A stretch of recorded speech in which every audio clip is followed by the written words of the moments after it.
ex-aluna do Miraflores, via Wilcox, advogada, educadora e empreendedora serial.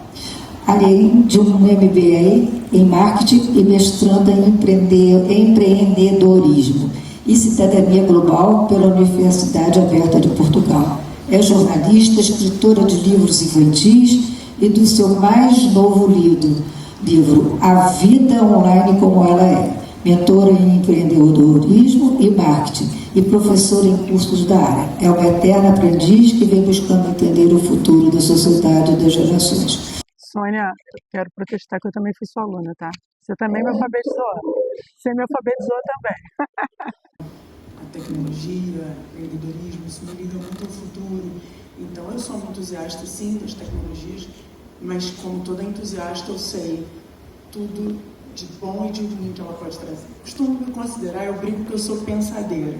Eu não tenho nenhuma sofisticação intelectual para me considerar pensadora, mas eu sou pensadeira. Então eu penso no banho, penso na hora de deitar, penso na hora de acordar, e às vezes me canso de tanto pensar. Dito isso, por ser pensadeira, eu vou trazer algumas reflexões aqui para vocês, mas antes trago verdades.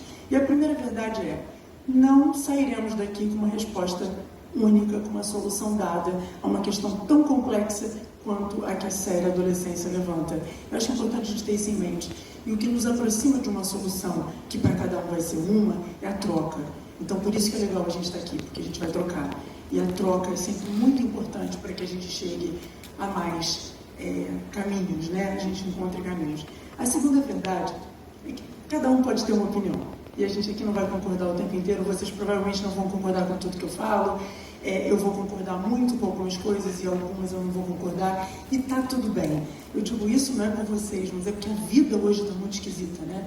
Eu outro dia fui fazer uma postagem boba no thread sobre novela, remake de Vale Tudo, e eu apanhei feito boi ladrão, porque não tinham a mesma opinião que eu. Então as pessoas têm um tom agressivo, aí você para ver essa série e você pensa, as crianças estão só reproduzindo. Então eles reproduzem o que a gente está aqui vivendo, né? Então está tudo bem se cada um pensar de um jeito, está tudo bem se a gente for diferente. A gente pode continuar, inclusive, sendo amigos de pessoas que pensam diferente da gente. E a terceira verdade também é que a gente pode mudar de opinião. Acho que todo mundo tem um pouco de Raul Seixas, né? Todo mundo é uma metamorfose ambulante. Dito isso, vamos lá. Eu penso que essa série, a gente vai rodar na minha cabeça em 3 eixos muito importantes. Primeiro, é a novidade, eu digo novidade, que é uma coisa desse século, né, do final do século passado, que é a vida digital que os adolescentes vivem. E isso não vai mudar. A vida digital não vai embora. Então a gente tem que entendê-la melhor para poder saber lidar, né? Como bem disse a Ana, antigamente eu sou mãe, já fui mãe de adolescentes, fui uma mãe que tentei entrar, mas hoje, depois que eu vi a série, eu me senti na beira de um abismo. Meu Deus, como eu me arrisquei, porque eu também não entrava tanto assim. Meu filho ficava na internet, fazia as coisas, eu não sabia tudo que ele fazia. Deu certo, graças a Deus, mas assim, eu estava sempre próxima.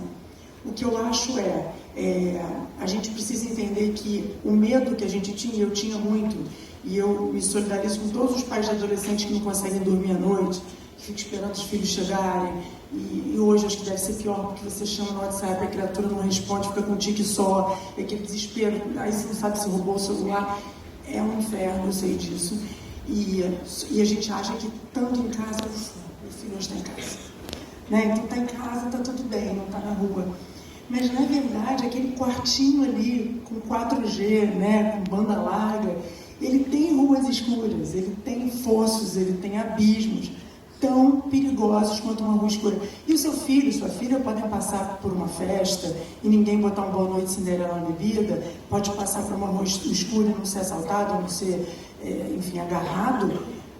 E pode ser também, é como no quarto dele, pode não acontecer nada, né? E pode acontecer. Então é importante a gente entender não só aquele mundo analógico que a gente viveu também, das festas, da rua, do perigo do assalto, do perigo do estupro, do perigo da bebida alcoólica, mas a gente também começar a mergulhar nessa questão dos perigos digitais. E para isso a gente tem que aceitar e começar a fustigar o que eles fazem, né? Eu não posso me alongar aqui, tem uma pessoa com minutos na minha frente, mas eu tinha muita vontade de falar das questões até legais disso, porque quando a Constituição fala, olha, o dever, não é um direito da gente cuidar dos filhos e proteger os filhos, é obrigação, né? E a Constituição traz, e o Código Civil traz isso. Você tem a ECA, que diz que tem que respeitar a criança, a honra, a privacidade do jovem, do adolescente, mas, por outro lado, prezando pelo melhor interesse da criança e do adolescente. Aí você pensa, o que é o melhor interesse? Então, assim, eu vou falar como advogada e também como mãe, como educadora, que eu não sou contra, pelo contrário, eu sou favorável a monitorar os filhos, sim, e para isso os pais têm que ser muito acolhedores, o diálogo tem que ser muito aberto. Eu acho que no fundo, a gente precisa de muito amor, né? Eu penso que no final de tudo, às vezes, a gente, essa palestra resumiu muito amor, diálogo, amor, porque para entrar nas redes, sim, eu não tenho que entrar escondido, ele tem que saber. Eu não vou falar aqui porque isso é muito técnico, mas existem vários aplicativos, vocês podem me achar nas redes sociais, eu estou no Instagram, enfim, a escola tem meu número, existem vários aplicativos para vocês monitorarem, não só o tempo deles de internet, como também as redes sociais. Eu custei aceitar que é importante, às vezes, olhar. Eu acho que o grau de autonomia que você vai dando no mundo digital depende muito da maturidade do filho e do comportamento. Você vai percebendo se ele está mais quieto, mais irritado, mais agressivo, se está mais, não quer ir para a escola, começa a inventar mil subterfúgios para faltar aula, se está falando de uma maneira diferente. De novo, eu volto ao amor, ao carinho, à atenção, ao olhar para o seu filho. Né? A gente vive aí o tempo da atenção, a economia da atenção. Então a gente não tem tempo para nada, quando a gente tem algum tempo, a gente também está no nosso celular. Então é muito importante parar e olhar para ver como ele está. E, se for preciso, entrar nesse mundo e entender. TikTok não é só uma plataforma de dancinha. Então, quando a gente fala isso, de uma certa maneira, a gente está menosprezando as plataformas que eles usam. Entre, vai lá, tem muita coisa legal para a gente também. Então, é importante a gente entender o mundo deles, como a Ana falou, né? Com criança, todo mundo ouve a galinha pintadinha. E com adolescente, já vai deixando mais para lá. Não, tem que participar, né? Não basta ser pai, tem que participar. O segundo eixo é o do bullying, que no fundo, quando a gente olha a história, o enredo, né, da série, a gente entende que tudo girou em torno de bullying, né? E o cyberbullying é uma perna do bullying, né? Enfim, é uma parte do bullying. Pior, porque no cyberbullying existe um anonimato, e no bullying isso não acontece, é muito mais difícil. O bullying tem autoria clara. Na maior parte das vezes se passa muito dentro da escola, ou na rua, ou no condomínio. E o cyberbullying é muito mais amplo e de anônimos, né? Anônimos praticando cyberbullying. Mas o bullying é muito sério, é uma coisa muito séria, que leva à depressão, leva à crise de ansiedade, insônia, leva à anorexia e leva ao suicídio. Os números do bullying no Brasil são muito altos. Eu trouxe os números aqui, depois, se precisar, eu leio, porque senão meu tempo já deu. Mas, assim, são números altos. Assim, no mundo, mais de 57% das escolas no mundo relatam casos de bullying e de cyberbullying. O número de crianças que já pensaram e quiseram se suicidar, achando que não tinha jeito para eles, por causa de bullying, é de 27%, um quarto. É muita coisa. É muita gente sofrendo por bullying. Então, eu sempre Então, eu sempre digo, na verdade, a gente tem que também ter atenção a isso, entender qual o sofrimento dos nossos filhos, né? O que eles estão passando. Na série, me chamou muita atenção, entre outras coisas, eu tenho muito para falar sobre o segundo episódio, mas quando o policial entra na sala de aula, ele vê o filho dele sofrendo bullying, e não precisava ser o filho dele, podia ser qualquer criança, mas ele não fez nada. Aquela criança, aquele filho dele, estava sentado no refeitório e os moleques jogavam lixo no prato dele. Então tem crianças que sofrem diariamente caladas, e esse silêncio, eu fico muito feliz de falar isso aqui, porque além de ser aluna do Miraflores, eu acompanho a trajetória da escola, eu sei que o esforço deles é enorme para acolher, para que isso não aconteça, 1000 olhos nas crianças dentro da escola, a campanha agora sem celular, tudo isso me enche de orgulho. Outro dia eu até compartilhei isso, porque eu achei muito legal. Mas assim, não é assim que as escolas se comportam e assustam. E o terceiro eixo, que eu acho que é muito importante a gente falar, dando continuidade aqui, sobre a nova escola, a escola que tem que se preparar para esse novo adolescente, que não vai mais mudar, né, usando redes sociais e tal, e a nova família, a nova parentalidade, mais do que maternidade ou paternidade, a nova parentalidade. Como os pais devem olhar para essa questão do adolescente na escola, no bairro, no condomínio, na família, em casa. Então, assim, esses 3 eixos, para mim, são eixos fundamentais de serem discutidos, tá? Ufa! Jurei que não fosse conseguir. Obrigada, Bia. É um sacrifício. Que o pai ficou tão apagado, né? Eu falei, mas meu filho, não, isso é engano. Ele afirmava que era um engano. Ele tinha absoluta certeza que aquilo não podia estar acontecendo, que era um engano. A gente tem que ter ideia. Quando eu olho, eu ainda lido. Assim, fui professora de muitos adolescentes, né? E hoje não sou mais, mas quando eu vejo os adolescentes e vejo histórias como na série, eu penso assim, será que estão todos mal educados? Será que estão todos sonsos? Será que são todos gelados, não têm empatia por ninguém, não defendem ninguém, não defendem um colega que está sendo atacado? Será que a humanidade se tornou ruim? Será que todo mundo agora é cruel? Não, eu não posso acreditar. Assim, eu não acho que é isso, tá? Eu acho que a gente tem que descobrir o que é isso. Eu olho para vocês todos aqui. Não tem ninguém ruim, sabe? Assim, o adolescente não é todo ruim. Só quando eles se unem. E a criança e o adolescente sempre teve uma maldade. A gente sabe que a gente explicar. A criança é ruimzinha, a gente essa coisa toda. Mas hoje estão em formação, não são adultos ainda, mas eles já entendem muita coisa e não é possível que a gente veja as coisas que a gente vê. E quando a Silvana falou para vocês não sabem o que acontece na escola, esse é o meu ponto, a gente tem que saber. E aí quando eu disse lá no início que a gente não vai sair daqui com uma solução pronta, de pronto a gente não vai. Mas o meu ponto é diálogo, é forçar a barra, é chatear, é conversar. Outro dia eu achei uma coisa muito legal. Eu tenho uma amiga mais nova que eu, com filhos adolescentes, e a gente estava combinando de sair. Ela disse assim, Bia, hoje eu não vou sair não, sabe? Porque eu cheguei em casa do trabalho, ela tem 2 adolescentes, e as meninas estão aqui me atacando, querendo contar detalhes da escola, querendo contar isso. Eu falei assim, cara, fica, cara. Muito legal. Eu era assim com os meus filhos, eu acho que tem que ser. Sabe? Claro que vai ter um pedaço, tá? Porque faz parte da adolescência transgredir também um pouco, tem que ter isso um pouco. Faz parte da adolescência ter um mundo privado deles e cabe a nós ir ali no jogo de cintura, quando a gente fala em entrar e monitorar, para respeitar essa privacidade, para não expor, não humilhar. Mas a gente tem que estar próximo. É o único, eu não vejo. Eu penso, não, pensadeira que sou, não acho outra solução, a não ser se aproximar, conversar e, como a Sônia falou, entender, ensinar o sentido de autoridade, entender que eles não mandam no mundo, eles não mandam em tudo, e que se a gente fizer isso, a gente está estragando, a gente está formando cidadãos ruins, né, que vão fazer ainda muita coisa além do que a gente viu na série. E só para complementar o Silvério, quando ele falou das Big Techs, em Palo Alto, eu tenho um sócio que me contou essa história, eu fiquei impressionada. Os executivos, os jovens executivos de Palo Alto que têm filhos pequenos, os empreendedores, os donos de startups e tal, eles procuram creches e escolas que não têm nada de tecnologia. E eles são donos de empresas de tecnologia, né? Então isso deve fazer a gente pensar um pouquinho. Obrigada, Bia. Obrigada, Sandra. Obrigada. Ele é reflexo do que a gente está vivendo, né?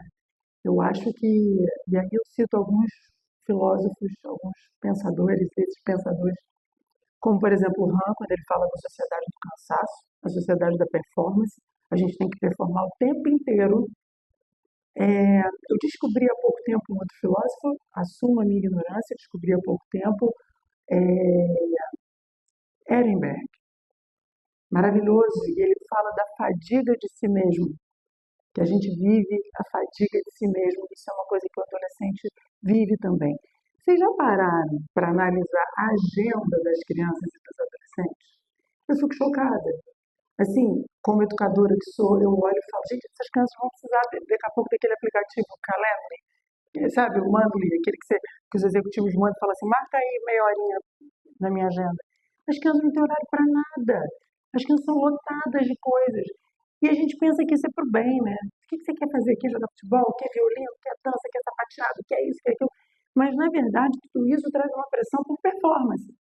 Então, eles se sentem, como nós adultos, no mundo de hoje, a gente se sente, a gente se autopressiona, a gente se autocobra, a gente não precisa de ninguém para cobrar da gente. A gente se cobra o tempo inteiro. E quem é que estimula, qual o diabinho que estimula a gente o tempo inteiro a se autocobrar? As redes sociais. O algoritmo mencionado pelo Silvério. A gente está o tempo todo, quem aqui nunca abriu o Instagram e se sentiu, desculpa o termo, cocô do cavalo do bandido? Ou o LinkedIn? Qualquer uma dessas duas redes. A gente olha e fala, meu Deus, essa família que maravilhosa, né? Meu Deus, a pessoa tem dinheiro, não tem dinheiro para nada, não sei o que. Então, tem sempre alguma coisa para te colocar para baixo. Então, na minha visão, o adolescente é um reflexo do que a gente está vivendo. E essa cobrança por performance, que sempre houve, né? A gente sempre, sem querer, projeta nos filhos. Eu sou mãe e sei disso. A gente projeta assim, a gente tem que se controlar para não projetar neles o que a gente quer, o que a gente acha que é bom para eles. O que a gente acha que é bom para eles pode não ser. Né? A gente vai orientar a formação, mas é a escolha deles. Mas eu acho que tudo piorou muito. Eu sempre digo o seguinte: o que a internet fez com a humanidade é amplificar as coisas que já existiam. Tudo foi muito amplificado. Né? A fofoca do banquinho da praça hoje é fake news no Brasil inteiro. Então, tudo ficou muito maior. E as questões do adolescente também. Eu acho que eles são muito pressionados por performance. E eu vejo na série, eu consigo ver um menino que aquilo ali foi assim, a culminância de um processo que devia ser longo, a gente subentende, não aparece o tempo inteiro, mas em que ele está invisível. Ele está sofrendo ali. Eu conversando com eles antes de hoje, eu lembro que eu e o Silvério, a gente chegou a falar que ele sofria bullying da menina. Né? O menino sofria bullying. Então, na verdade, ele também é invisível. Os pais não sabiam, a escola sabia. Assim, porque a escola não deveria estar surpresa com esse comportamento, mas ela estava. Então, isso tudo é uma coisa que a gente para pensar. Né? Ele vem sofrendo uma degradação da estima dele. E como ele tem um monte de James, né? Tem um monte de James, com a autoestima caindo, caindo, caindo, se sentindo rejeitado pelas meninas. E aí é o que eu estava falando, vem um diabinho que emerge, né, do inferno, assim, mal comparado, assim, mas é um diabinho mesmo, que são as comunidades, os fóruns, né, as coisas que eles acessam pilhando, discurso de ódio, discurso de violência, você não precisa ficar assim, essa menina não presta, e papapá, e papapá. Então essa pilha toda fez com que o menino já devia ter um temperamento, cada um tem a sua personalidade, e para mim ele ficou tão empilhado de ódio que ele se cegou e aí, né, eu não estou passando pano não, tá gente, eu só estou tentando como na série a trama toda se desenrola com eles, tentando entender o que levou o menino a praticar. Eu estou aqui discutindo isso com vocês porque na série não tem mais jeito, mas aqui tudo tem jeito. E a gente está aqui para discutir, para a gente olhar para isso tudo. Enquanto eu vinha para cá, eu vi uma notícia. O Discord, que é uma rede que eu não sei quantos adolescentes de vocês estão no Discord, se vocês sabem ou não sabem que eles estão, mas o Discord começou hoje, foi aberto, não sei se hoje, mas agora, recentemente, foi aberta uma investigação pela Polícia Civil de São Paulo, que criou um departamento novo de observação das vidas digitais, exatamente com olhar na adolescência, e o Discord está sendo investigado por discurso de violência e de ódio. Eu achei muita coincidência, isso foi hoje a notícia.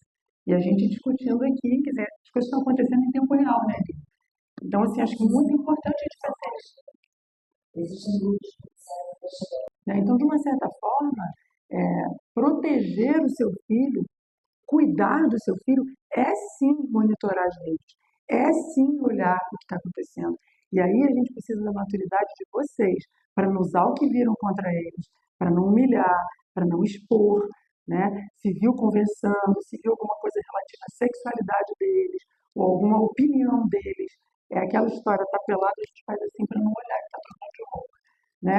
Mas eu sou muito favorável a monitorar, sim, dentro das regras, com uma progressão de autonomia, mas eu acho que tem que ver o que está acontecendo, porque você está protegendo. É como na rua, você está ali protegendo também para não andar para uma escura, não tomar um tiro, enfim. Mas é uma opinião minha, como eu falei, a gente pode discordar, estamos autorizados a discordar.